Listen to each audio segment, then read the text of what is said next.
অনেকে দেখলাম অপু বিশ্বাসের মানে ঢালিউড কুইন অপু বিশ্বাসের স্বর্ণের কলস পাওয়া নিয়ে অনেক চুলকানি খাউজানি মলম লাগাইতে হইব মানে বুবলির ভক্তদের অনেক চুলকানি খাউজানি শবনম বুবলি ভক্তদের মানে অপু বিশ্বাস কেন স্বর্ণের কলস পাইছে। তো ঘটনাটা আমি একটু খুলে বলতেছি, ঠিক আছে? আপনারা কিছুদিন আগেই একটা অনুষ্ঠান দেখছেন চ্যানেল আইয়ের একটা অনুষ্ঠান, যেটা বগুড়াতে হয়, মানে অপু বিশ্বাসের এলাকায়, ঠিক আছে? বেহুলা লক্ষিন্দর সেখানে যে অনুষ্ঠানটার আয়োজন করেছে, মানে মানে ইয়ার দায়িত্বে ছিল, আয়োজনের দায়িত্বে। তো যখন ওই যে ও তো কলস নিয়ে নাচে, ওই যে ওর ওর পারফর্মটা ছিল সবার লাস্টে, মানে ওই অনুষ্ঠানের অনেকগুলো অনুষ্ঠান হয়েছে, অনেকগুলো অনুষ্ঠানের পর ওর পারফর্মটাই ছিল, ওর নাচটাই ছিল সবার লাস্টে। কারণ লাস্টে রাখার কারণটা হয়েছে সবার আকর্ষণটা ধরে রাখার জন্য, যাতে দর্শকগুলো মানে থাকে মাঠে, দর্শকগুলো না হারিয়ে যায়। কারণ অপু বিশ্বাস মানেই শেষ অনুষ্ঠান। কথা বুঝতে পারতেছেন না? তো তখন আমাদের অপু বিশ্বাস কি নিয়ে নাচানাচি করছিল একটু মনে করে দেখেন তো। কলস নিয়ে নাচানাচি করছিল, আমার ইউটিউব চ্যানেলেই দেখছিলেন, কি একটু মনে করে দেখেন তো।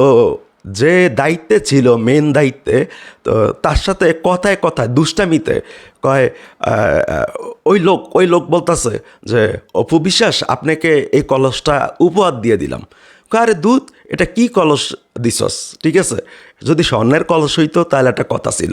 তো ওই লোক তো চ্যানেল আইয়ের মালিককে আবার বলছে, চ্যানেল আইয়ের মালিককে বলার পর চ্যানেল আইয়ের মালিকের ইগোতে এটা লাগিয়া গেছে যে স্বর্ণের কলস চাইছে অপু বিশ্বাস। তো এটা জাস্ট অপু বিশ্বাসের একটা সম্মান, মানে একটা সম্মাননা করা হয়েছে স্বর্ণের কলস দিয়া। এটা না পুরস্কার না অ্যাওয়ার্ড, এটা জাস্ট অপু বিশ্বাসকে একটা সম্মাননা করা হয়েছে। কথা বুঝতে পারছস? যারা উল্টাপাল্টা মন্তব্য করতেছস, বুবলির ভক্তরা স্টুপিড, মানে তোরা তো মূর্খ। এটা জাস্ট সে যে এতগুলা সিনেমা করছে, এই যে 100-র মতো সিনেমা, এটা তাকে সম্মাননা করা হয়েছে। কথা বুঝতে পারছস? তবে আমার একটা জিনিস খুবই খারাপ লাগছে, সেখানে দেখেন ওই পারফর্মটা, ওই নাচটাতে কিন্তু আদর আজাদও অভিনয় করছে, ছোট ভাই আদর আজাদ। একটু বলতে হয়, কারণ হচ্ছে দেখেন, অপু বিশ্বাস যদি স্বর্ণের কলস পায়, তাহলে কি আদর আজাদের উচিত ছিল না আদর আজাদকে একটা ছোট্ট উপহার দেওয়ার জন্য?